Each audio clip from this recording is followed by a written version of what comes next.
टॉलीवुड अभिनेत्री दीदी नंबर 1 रचना बनर्जी का राजनीतिक सफर शुरू। मुख्यमंत्री ममता बनर्जी ने रचना बनर्जी को पश्चिम बंगाल के हुगली जिला लोकसभा से इस बार बीजेपी सांसद लॉकेट चटर्जी के खिलाफ मैदान में उतारा है। रचना बनर्जी का कहना है कि 5 सालों में सांसद लॉकेट चटर्जी किसी भी तरह का विकास नहीं कर पाए। आशा करती हूँ कि जिस भरोसे के साथ मुझे मुख्यमंत्री ममता बनर्जी ने हुगली से मैदान में उतारा है, अगर यहाँ से जीती तो ममता बनर्जी और हुगली वासियों के सपने को साकार करूंगी। ভালোবাসা দেবেন, আমার এটা অতি পাওনা। কি বলবেন লোকসভার মানুষের জন্য এবং কি বার্তা দেবেন?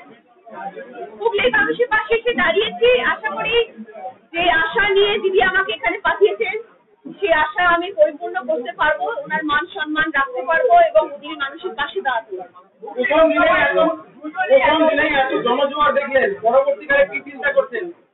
পরবর্তীকালে যেন এই জনজোয়ার থাকে এবং সেই জনজোয়ারের মান সম্মান যেন আমি রাখতে পারি, সকলের ভালোবাসার উত্তর যেন আমি দিতে পারি আমার কর্মের মাধ্যমে।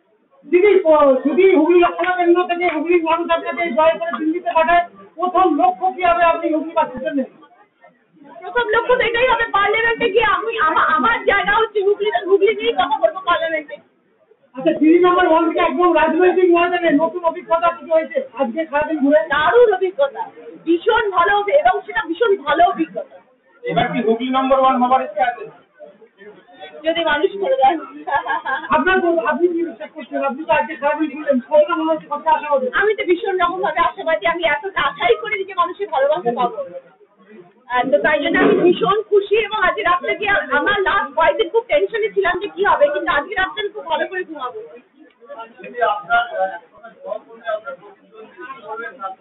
ঠিক আছে, জীবনের প্রত্যেকটা পদক্ষেপ, প্রত্যেকটা ধাপ বিভিন্ন ধরনের জিনিসের বিভিন্ন ধরনের ঘটনার সম্মুখীন হতে হয়। এটাও একটা ঘটনা যার সম্মুখীন আমি হলাম এবং এটা রাজনীতির মঞ্চের সামনে তো প্রতিদ্বন্দ্বী থাকবেই।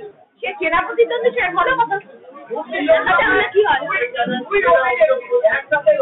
ভালো তো, এটাই তো দেখার লড়াই।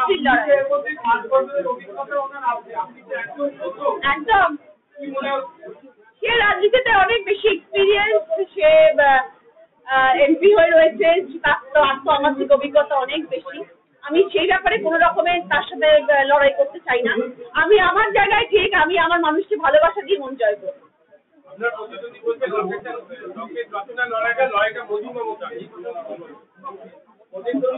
ও আচ্ছা আচ্ছা, দাঁড়া, আমি তো মনে এই যে কথাটা বলা হচ্ছে যে মোদি ভার্সেস মমতা, রচনা ভার্সেস লকেট নয়, এখানেই তো আমার দিদির জয়, কারণ একজন প্রধানমন্ত্রী, একজন মুখ্যমন্ত্রী, একজন নারীর সাথে লড়াই করছেন সারা ভারতবর্ষের মানুষ, একজন নারী আর সাথে একদিকে সারা ভারতবর্ষের মানুষ, এখানেই তো আমার দিদির জয়। আমি চাই আজকে লকেট চট্টোপাধ্যায় দিয়ে যেটা বলছেন যে তার লড়াই এবং যেটা আপনি হয়তো জানেন না, পরে জানতে পারবেন যে আপনি যেখানে যে দলে এসেছেন সেখানে কি ধরনের দুর্নীতি বলবেন। শুধু আমাদের দলে দুর্নীতি, আর কাউ কোথাও কিছু হয় না, সেটা তো বললে হবে না। দুর্নীতি যদি হয় সেটা প্রমাণ করতে হবে, আর যেখান থেকে দুর্নীতি হচ্ছে তার জন্য সাজাপ্রাপ্তও সবাই, সেখানে সাজাও পাওয়া যাচ্ছে। দুর্নীতি দিয়ে তো রাজনীতি হবে না। যারা প্রকৃত অর্থে ভালো মানুষই করে, ভালো কাজ করে রাজনীতি করবেন, তারা যেন জয় জয়কার হবে।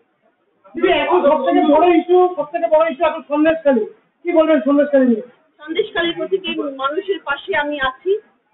যাদের উপরে প্রকৃত অর্থে নির্যাতন হয়েছে তাদের উপরে আমার দুঃখ আছে। আমি তাদের জন্য ভাবি, চিন্তা করি এবং আমাদের সরকার তাদের জন্য ব্যবস্থাও নিচ্ছেন। যারা অন্যায় করছেন তাদেরকে গ্রেফতার করা হচ্ছে এবং এটাও করা হয়েছে যে যাদের যা অভিযোগ আছে সেগুলো অধিভুক্ত করা হচ্ছে এবং সেগুলো সব অধিভুক্ত হওয়ার পর তাদের জন্য শাস্তিও ধার্য করা হচ্ছে, পদক্ষেপ তো নেওয়া হচ্ছে। আপনি হুগলিতে প্রার্থী হয়েছেন, আপনি গর্বিত না হুগলিবাসী গর্বিত? আমি গর্বিত, নিশ্চয়ই আমি গর্বিত। আজকে মুখ্যমন্ত্রী আমাকে নিয়ে এসেছেন এই জায়গায়, আমাকে এখানে দাঁড় করিয়েছেন, এটা আমার পরম প্রাপ্তি। আমি দিদির মান সম্মান রাখবো, আমি হুগলিবাসীর জন্য ভাববো এবং যদি আমি এখানে জয়ী হতে পারি তাহলে পার্লামেন্টে হুগলির কথা তুলবো। সাংসদ লকেট চ্যাটার্জির বিরুদ্ধে অভিযোগ আছে কর্মীদের আসে না ঠিকমতো, তিনি বহিরাগত। আপনার বিরুদ্ধে তো একই অভিযোগ আসতে পারে?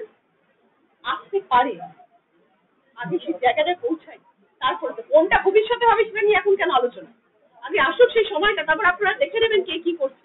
এটা তো তবে শুরু, এবার আপনার বন্ধু, আপনার সহকর্মী, এবার যে আপনার বিরুদ্ধে বলছে, এবার আপনাকেও তার বিরুদ্ধে বলতে হবে। এই হিসেবে সেরকম কি কোথাও লেখা আছে কেউ আমার বিরুদ্ধে বললে আমিও তার বিরুদ্ধে বলবো?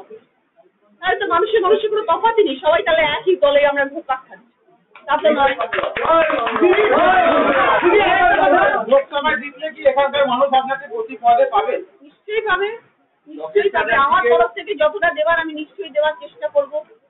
মানে এখানে স্থায়ীবাসিন্দা হবেন কিনা সেটাই সবাই জিজ্ঞাসা। আমি তো কলকাতার বাসিন্দা, এখানের বাসিন্দা, দ্বিতীয় ঘর হয়ে গেল এটা আমার। আন্দোলন নিয়ে তৃণমূলের কিন্তু একটা জায়গা শুরু হয়েছিল। হ্যাঁ, তো আপনার এই হুগলি লোকসভার ভেতরে সিঙ্গুর রয়েছে, সিঙ্গুর নিয়ে কি তাই জন্যই তো সিঙ্গুর থেকে আজকে আমার আন্দোলন শুরু হলো। ভোটের আন্দোলন শুরু হলো সিঙ্গুর দিয়ে। দিদির আন্দোলনের জায়গা, আমি সেই জায়গা থেকে শুরু করলাম। দিদির কাছে গিয়ে বলবো, দিদি আমি তোমার মান দেখেছি, আমি সিঙ্গুর থেকে